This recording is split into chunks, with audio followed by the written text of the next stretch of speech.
Bonjour à toutes, bonjour à tous. Bon, là, ce qui est important de comprendre, c'est au niveau, au-delà de l'exercice que je viens juste de vous montrer, on va donc attaquer tranquillement la double pédale, mais on va y aller par énormément d'étapes et beaucoup de volets là-dessus, parce que c'est pas quelque chose qui se fait en 5 minutes, sachant qu'on peut jouer de différentes façons.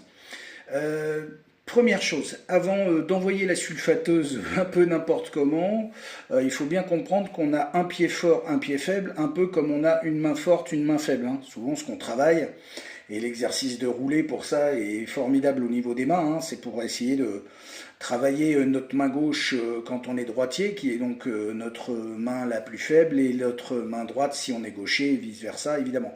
Et ben, c'est un peu la même chose pour la double pédale, sauf qu'il y a effectivement plusieurs positions, un peu comme il peut y avoir plusieurs tenues de baguette.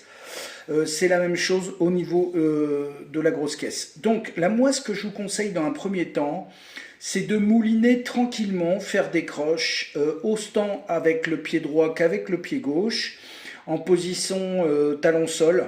Hein, pour l'instant, au tout départ, alors ça ne va pas envoyer du gros son, mais c'est juste pour habituer nos deux pieds à jouer la même chose avec la même intensité au tout départ, avant de jouer avec la position il-tout, hein, ou le fameux... voilà, que je vous montrerai plus tard, ou que ça soit talon-sol, ou que ça soit juste en pointe qu'on aille chercher, ou juste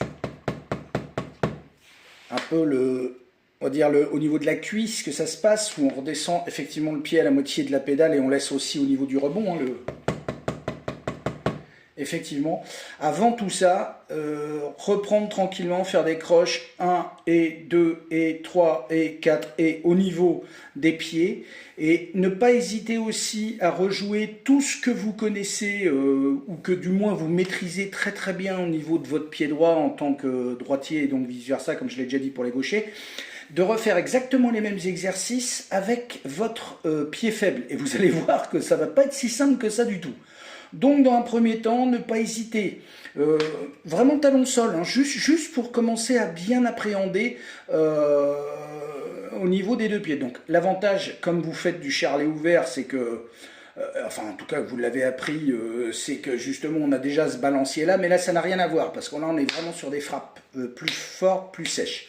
Donc voilà, tranquillement le 1 et 2 et 3 et 4 et histoire que vraiment au niveau de